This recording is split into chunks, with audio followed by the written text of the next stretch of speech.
Je voudrais savoir, Monsieur le Président, Romer Wadaï est-il, selon vous, cher Président, le candidat de consensus de la mouvance?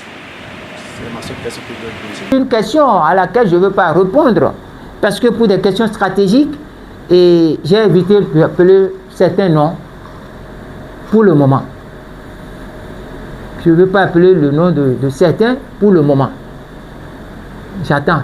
Ce n'est pas que je fuis la question, mais pour des questions de pédagogie stratégique et de communication politique, je vais vous dire qu'il n'y a pas de candidat pour les élections présidentielles de 2026. Il n'y a aucun candidat. Aucun. Jusqu'à l'heure où je vous parle, il n'y a aucun candidat. Parce qu'on ne peut pas, on peut s'amuser avec les petits de WhatsApp, ceux qui sont nés sur TikTok, WhatsApp. Mais nous là, on ne peut pas s'amuser avec nous. Il n'y a pas candidat. Il n'y a pas candidat. Quelle est la question même? Est-il le candidat de consensus de la mouvance? Mais c'est au mouvancier que vous allez demander ça. Moi, je ne suis pas mouvancier pour savoir s'il y a eu consensus là-bas. Mais j'ai dit, il n'y a pas candidat aux élections présidentielles. Et les élections présidentielles même n'existent pas. C'est du faux. Si quelqu'un vous dit qu'il y a élection présidentielle en 2026, dites à la personne, c'est un magicien. Dans quel pays on dépose les dossiers de candidature pour une élection de 5 ans et avant que l'élection n'ait lieu, on fait une révision pour m'amener ça à 7 ans? Dans quel pays? Vous passez un concours, vous déposez les dossiers pour un concours d'aiguillère. Et sans changer le dossier, on dit que vous irez au concours des chefs de gare. C'est quel concours ça? Donc il n'y a jamais eu le concours des aiguilleurs. Il n'y a pas de candidat pour une élection présidentielle 2026. C'est Talon qui joue tout le monde. Il joue tout le monde. Il n'y a pas de candidat. Puisqu'il n'y a même pas élection. Je voulais juste poser une question. Qu'est-ce qui peut justifier, selon vous, le dénigrement brusque de M. Agbodjo? Je voudrais demander ce que vous pensez de l'élimination du duo des démocrates. Il n'y a pas élection. Le parti des démocrates, je vous le dis encore une fois, et calmez-vous, vous allez me comprendre. Le parti Les Démocrates est un parti de compromission. Vous savez ce qu'on appelle compromission? Ce n'est pas un compromis. Hein.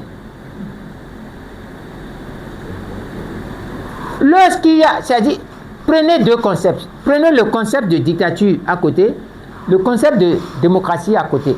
Je vous mets dans les mains le mot opposition.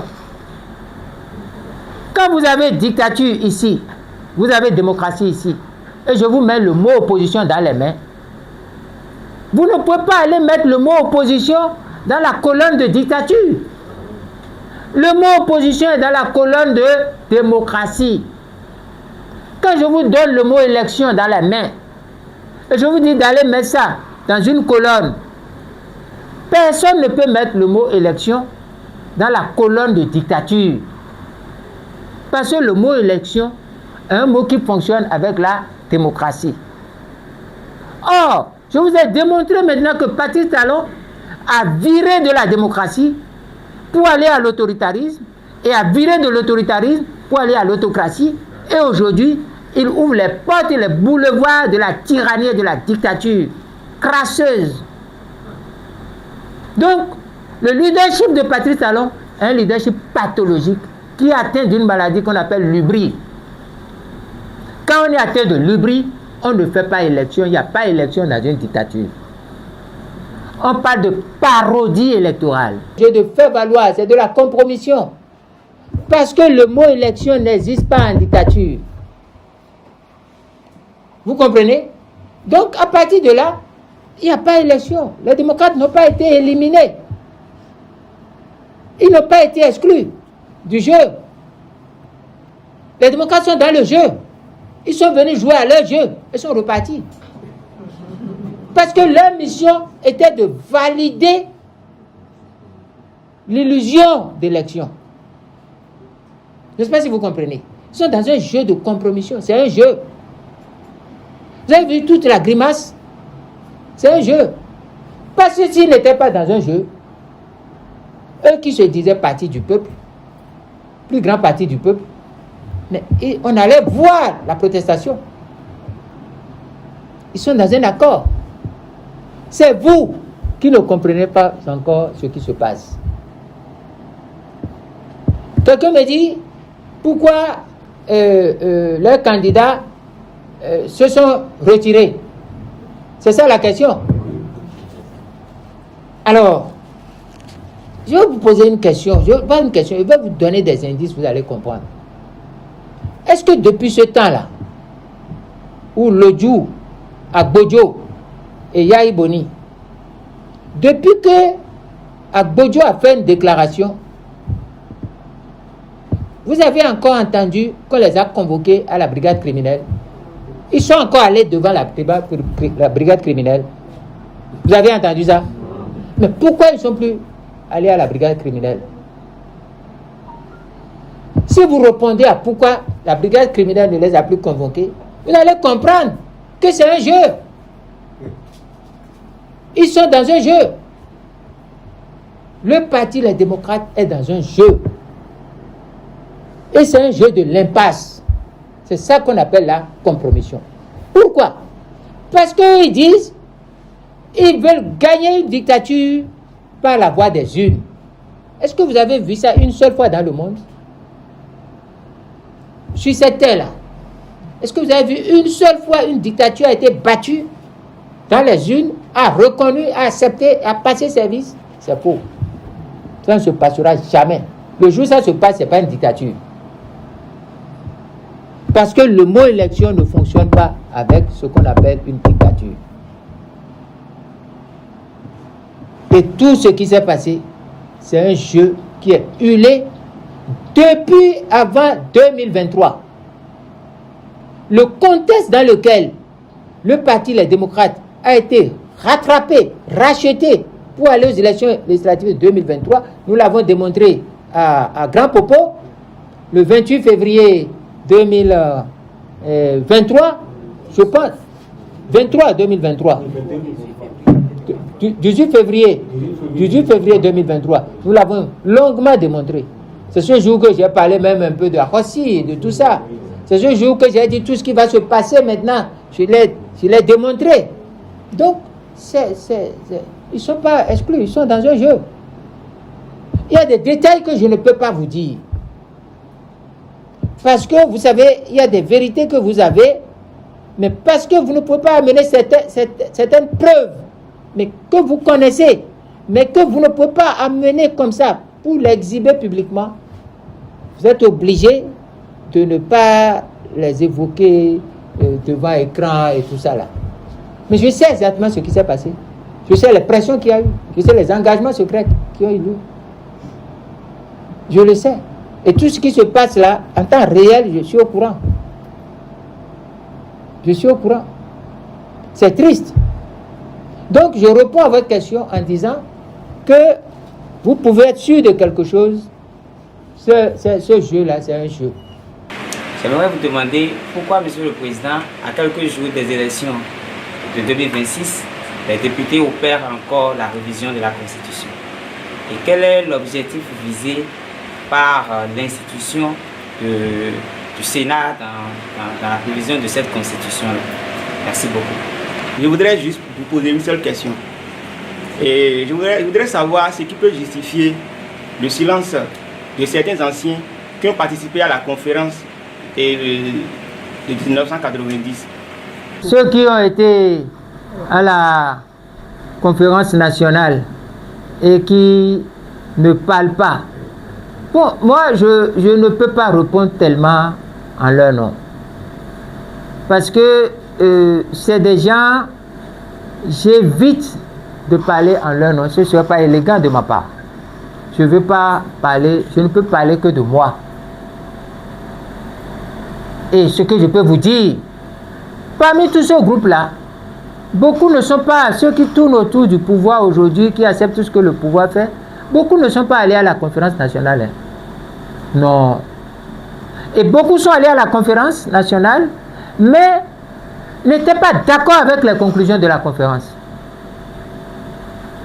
Parce que la conférence leur avait arraché des privilèges et des droits. Donc vous allez voir que tous les PRPB, tous les gens qui étaient les proches, qui vivaient, qui profitaient de la révolution du PRPB, ont perdu quelque chose. Et aujourd'hui, ils semblent trouver, au moins ils sont dans la vieillesse, ils semblent trouver les choses qu'ils avaient perdues dans les comportements dictatoriaux de Patrice Talon. Vous allez voir que c'est eux qui s'accrochent. Les régimistes et les profiteurs du PRPB, leurs enfants ou ceux qui étaient jeunes dedans, qui ont tout fait, qui ont tout eu du PRPB, ils voient que ça revient. La pensée unique revient. Ils sont spécialistes de la pensée unique. Et ils viennent là-bas pour servir l'ignorance et la bêtise. Servir l'ignorance et la bêtise. Parce que, comment vous pouvez comprendre qu'on met dans un document que ceux qui parlent mal de la démocratie seront punis. Mais qu'est-ce que la démocratie? Ceux qui veulent punir contre la démocratie, est-ce que c'est la démocratie qu'ils font? Comment des profanateurs, des assassins de la démocratie vont dire à ceux qui les critiquent, les dénoncent et les combattent qu'il faut les arrêter, qu'ils sont contre la démocratie? C'est de la bêtise. Et j'enseigne sur quelqu'un qui parle de Sénat. J'ai entendu une question comme ça. Mais le Sénat qu'ils ont mis, je ne sais pas qui a posé la question. Qui c'est qui a posé la question? C'est vous? C'est vous? Mais écoutez bien, vous allez me comprendre. Et ceux qui n'ont pas compris jusqu'à aujourd'hui, ils vont comprendre. Ce qu'ils ont fait ne s'appelle pas Sénat. Ils ont triché parce que c'est de l'ignorance. C'est les gens qui peuvent appeler un mouton une vache. Ils peuvent appeler un mouton un cabri. C'est les gens qui peuvent voir un caïman et l'appeler lézard. Ces gens-là peuvent voir la tomate et dire que c'est piment. Et en fond, ils peuvent voir le vie et dire que c'est non. C'est le vie et dire que c'est le gros. Le vie et le gros ne sont pas les mêmes. L'un à 2 ou 3, l'autre à 4. C'est des confusionnistes. Je vais vous dire ce qu'on appelle Sénat. L'origine du Sénat est grecque. Et les Grecs ont une démocratie. Mais la démocratie grecque est une démocratie citoyenne. C'est une démocratie qui concerne les citoyens. Je parle sous votre contrôle, professeur. C'est une démocratie citoyenne. Ça veut dire quoi? Ça veut dire que la démocratie grecque ne concerne pas tout le monde. Mais puisque ça concerne les citoyens, vous n'avez pas besoin d'une spécialité pour être citoyen. Vous n'avez pas besoin, c'est-à-dire, vous êtes citoyen, ce n'est pas votre profession qui vous accorde la citoyenneté. Donc vous pouvez être citoyen sans être spécialiste de rien du tout. Je ne sais pas si vous comprenez. Or, le citoyen a droit de vote. Donc le citoyen peut être ignorant, il peut ne pas être à l'école, mais il a droit de vote. Vous comprenez? Or, pour représenter la Grèce, il faut aller à une élection au suffrage direct. Donc il y a la représentation du peuple là par le suffrage direct, universel direct. Ce suffrage universel direct va élire des cancres comme des sages. Je ne sais pas si vous comprenez. Des gens de toutes conditions. Elle n'est pas une assemblée pour dire la perfection, l'utilité de manière éclairée. Puisque il suffit que les cancres s'organisent entre eux pour avoir un nombre supérieur aux sages, ils vont voter la cancrerie. ils ne vont pas voter la sagesse. C'est pour contourner ce risque-là que la Grèce a inventé une deuxième chambre. La première chambre, on l'appelle la chambre basse. C'est la chambre de la population. La deuxième chambre, là, le Sénat, là, on l'appelle la chambre haute. Mais qui est constitué comment? C'est là où je vais vous expliquer. Et je vous explique la science. Je vous explique ce qu'aucun d'entre eux ne peut venir faire le débat. Talon ne peut pas faire ce débat. Akhenaton ne peut pas faire. Hassan Seibou, Benet Taxi ne peut pas faire. Vous savez, ce Sénat-là, cette assemblée-là, est une assemblée de représentation des collectivités, des spécialités et des anciens pour permettre la continuité de l'âme grecque, de l'âme de la Grèce. Et comment ça se fait? Lorsque on veut faire le Sénat là, on prend les collectivités, les territoires, et c'est les territoires qui sont représentés. C'est-à-dire les territoires s'organisent pour envoyer un représentant au sein de cette assemblée. Les États-Unis ont bien compris que le Sénat américain est constitué de représentants des États fédérés. Ils ont 50 États, donc chaque État envoie 2, comme ça. Vous comprenez le jeu? Est-ce que le Sénat ici, nos collectivités territoriales sont représentées dedans? Non. Non. Dans ce Sénat grec, il faut représenter les corps spécialisés. Parce que les médecins doivent parler de questions de médecine et de santé de la cité grecque et voter des lois. Dans le Sénat, là, il y a des médecins. Il y a les corps constitués. Il n'y a pas. Déjà, le PAPB, qui est un régime de dictature, a réglé cette question. Pour permettre, c'est cette question réglée au niveau du PAPB qui a permis aux cerveaux, aux esprits éclairés, comme les Germain Kadia, paix à son âme, je ne sais pas s'il est dedans, Robert Dessous, je ne sais pas s'il a été dedans, mais des personnalités éclairées qui ont fait leur entrée dans l'Assemblée nationale révolutionnaire. Même si c'est une chambre là-bas. Là.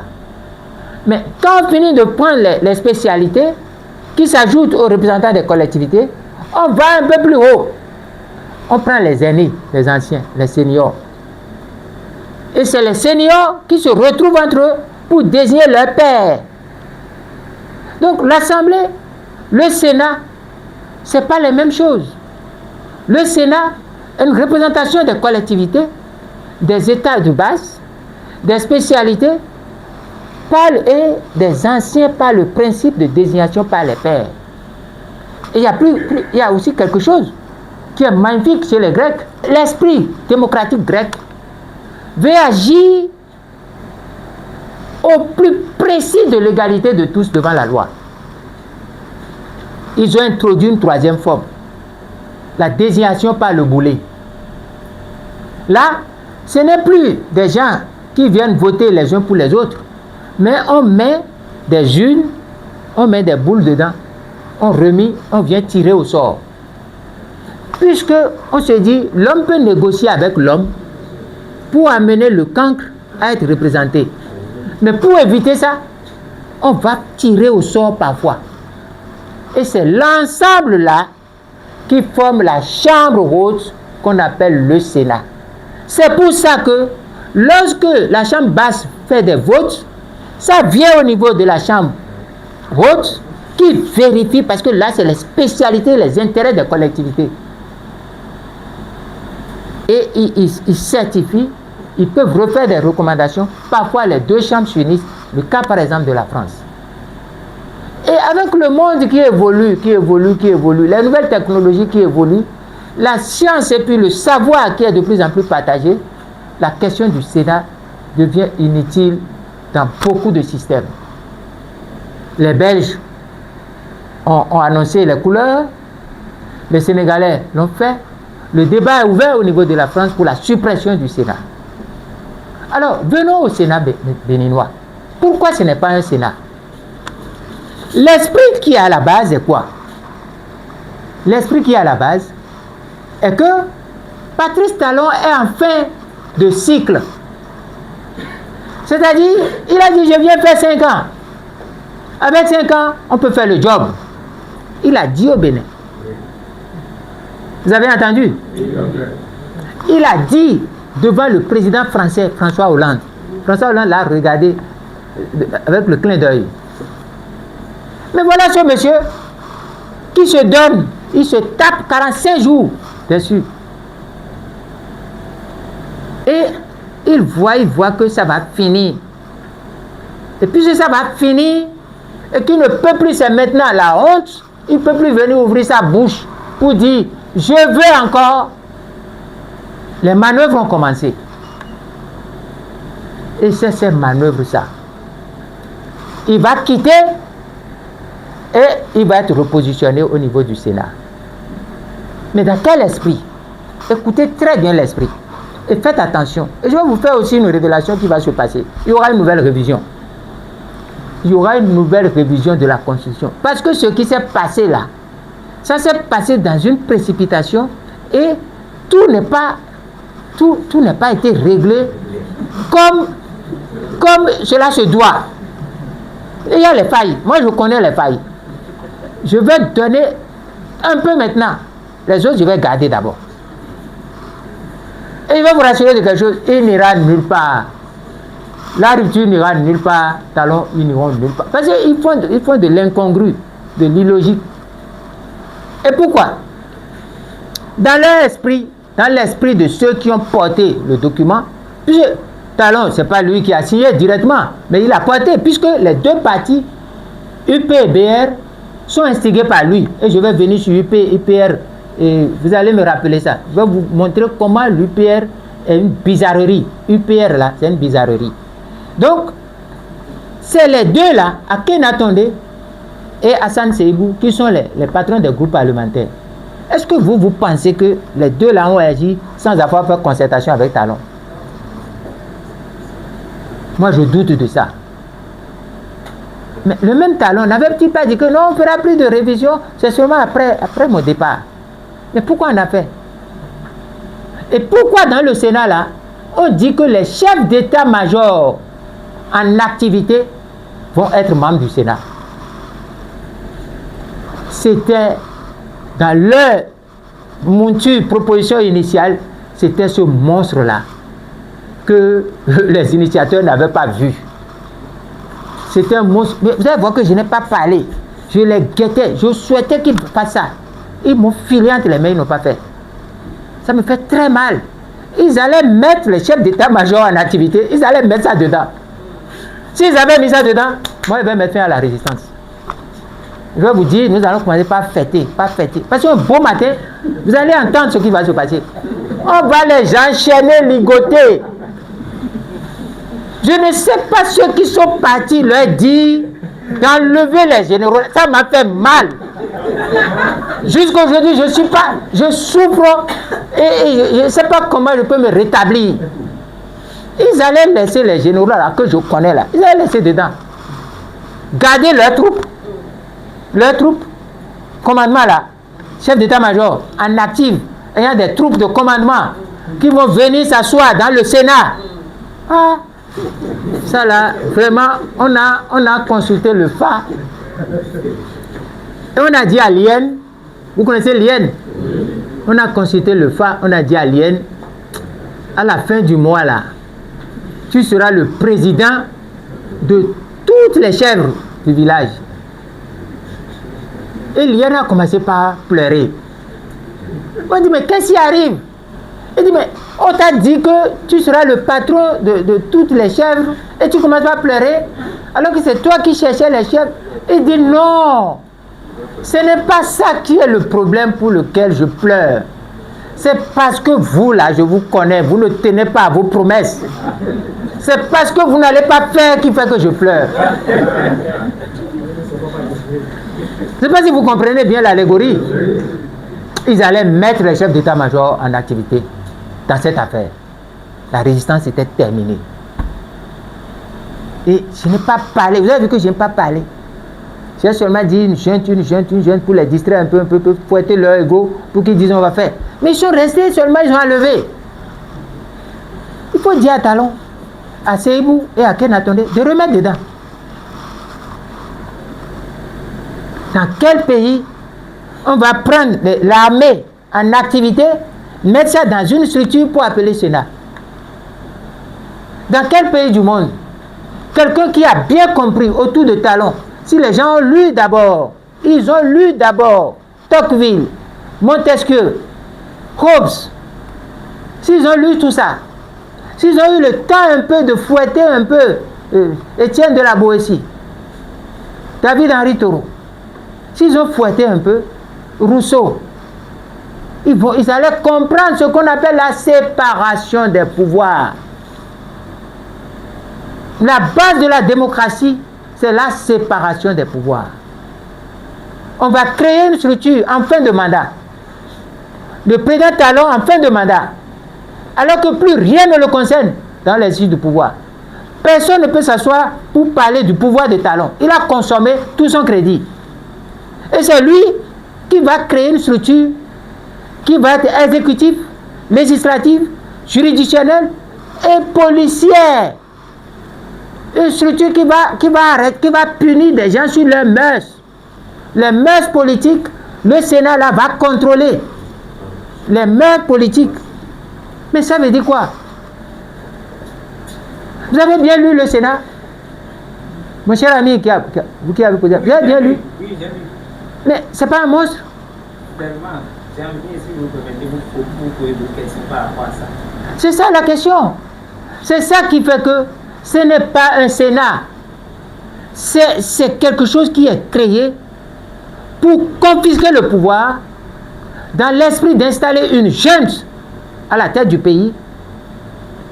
C'est tout. Et c'est une junte. Ils n'ont pas quitté. Je les connais. Ils vont revenir par une autre forme. Et quand maintenant ils ont fini, qu'est-ce qu'ils ont dit? Ils ont dit, non, les anciens chefs d'état-major. Que cherchent les anciens chefs d'état-major?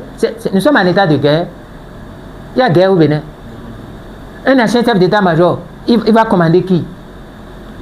Ils sont des officiers de réserve.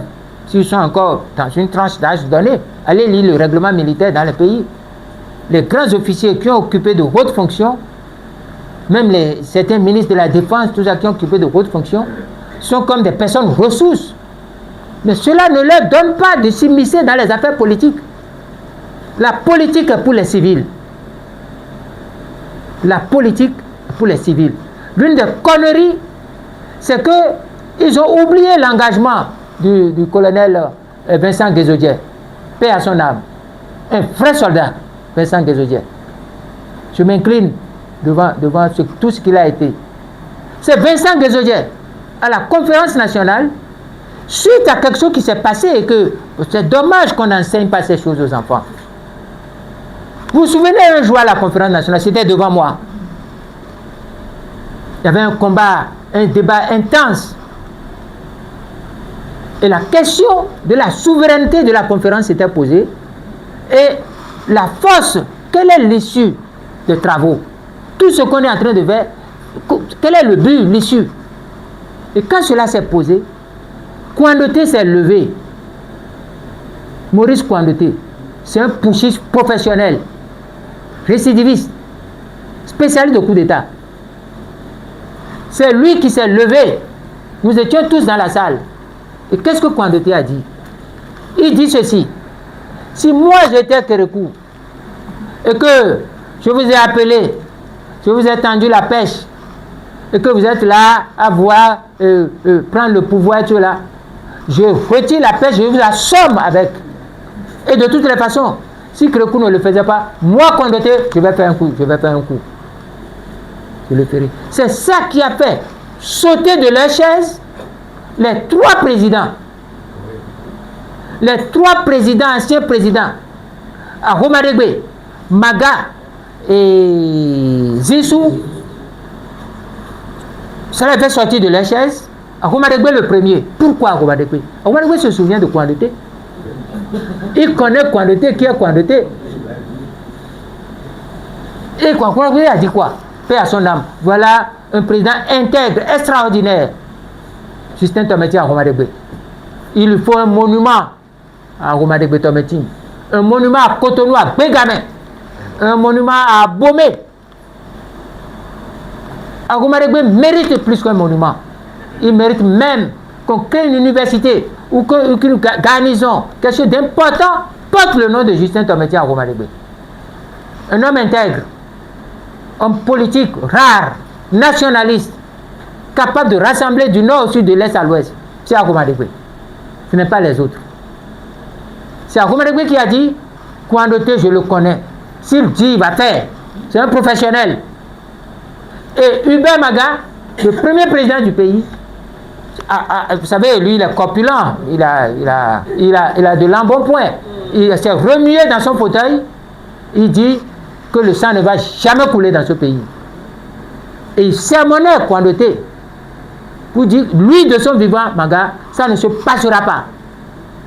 Et l'intellectuel, le grand intellectuel du système, Zissou, intellectuel, content, médecin, cultivé, qu'est-ce qu'il a dit? Les gens dans cette salle veulent faire échouer la conférence, je ne les y aiderai pas. C'est suite à cela que Monseigneur Isidore de Souza a pris la parole pour dire qu'il ne veut pas croire que nous sommes dans un marché de dupes et que le frère des armées ont tendu un piège à la conférence nationale et au peuple. Que de toutes les façons, lui, plaise à Dieu, qu'aucune goutte de sang ne nous éclabousse et nous emporte dans son flot. C'est suite à cela. Voyez la chronologie. Quand nous disons plus jamais ça, nous le disons du plus très fond de notre cœur. Moi, quand j'ai dit ça, je le dis du fond de mon âme. Ce n'est pas pour des intérêts. Je m'oublie. Quand je suis dans l'action politique de la résistance et de l'intérêt général, je n'existe plus. C'est le peuple qui existe. C'est pour ça que, suite à ce qui s'est passé là, et je vous le dis, ça ne s'est pas passé dans un récit comme je le dis. Au moment où on le disait, la salle de la conférence nationale, il y avait 3 portes. Et plus tard, un autre Pancrate Bratier a dit un jour, il n'y a que 3 portes. Il suffit d'enfermer ici, et on vous bousille dedans. Vous voyez ce que nous avons vécu. Quand vous avez vécu ça, jeune, dans la fleur de l'âge, et aujourd'hui âgé, comme je le suis, vous allez voir des gens avec quelques millions distraits, des énergumènes pour falsifier, voter des lois n'importe comment. Vous n'allez pas accepter. Je n'accepte pas. C'est là, le colonel Vincent Guézodier s'est levé. C'est pour répondre à Monseigneur Isidore de Souza et pour lever tout équivoque et refaire le marché, l'engagement avec lui, qui s'est levé. Je suis en train de le voir comme s'il était devant nous dans cette salle. Et il a dit ceci: j'interviens au nom des armées et en ma qualité de chef d'état-major général des armées. Je voudrais vous rassurer. L'aîné, le doyen Kouandouté, qui a fait cette intervention, c'est vrai, c'est un frère d'âme, mais il n'est pas venu à la conférence en tant que militaire. Il n'est pas de ma délégation. Je le respecte, mais il n'est pas de ma délégation. Il est venu au titre de personnalité. Oui, Kouandouté est personnalité, parce qu'il a été président par coup d'État. Je ne sais pas si vous comprenez. Et à Vincent Guézodier d'enchaîner, il n'y a pas de marché de dupes ici. Je renouvelle, si besoin en était encore, et allez voir l'expression, si besoin en était encore, s'il en était encore besoin, que l'armée va se retirer dans les casernes et s'occuper des tâches qui lui incombent, la défense. C'est Vincent Guézodier qui a reformulé l'engagement, qui a pris le serment au nom de l'armée, de se retirer. Et cette déclaration de Vincent Guézodier a été déterminante.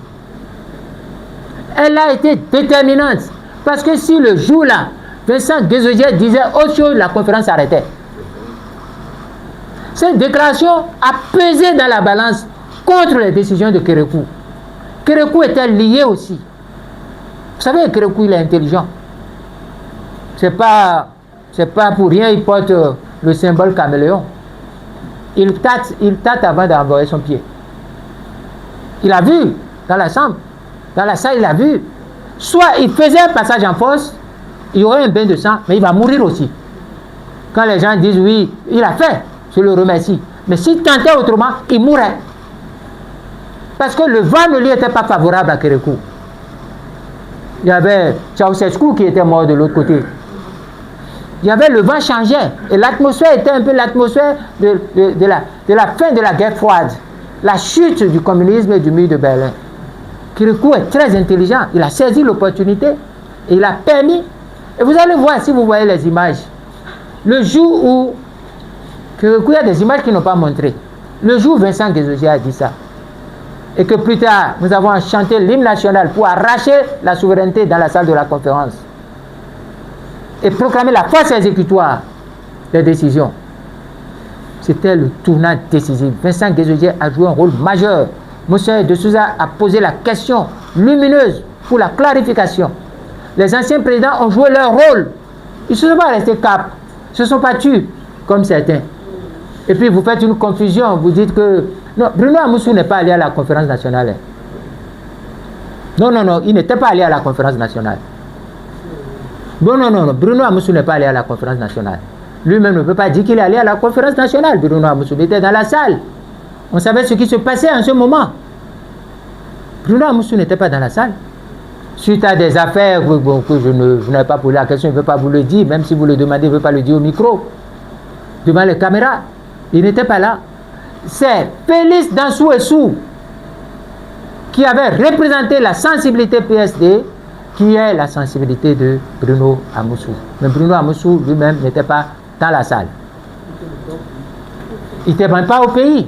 Je vous remercie, doyen, il n'était pas au pays. Donc voilà, chers collègues, chers amis, voilà ce qui s'est passé. Voilà ce qui s'est passé. Donc, aujourd'hui, des années après, les gens, la rupture, crée un organe et dit que les militaires vont revenir. Pendant qu'ils disent que les militaires vont revenir, le président de la République, pour être candidat, même si un militaire voulait être candidat, il devait démissionner des armées. Donc voilà un peu ce que je peux vous dire sur le Sénat qui est n'importe quoi.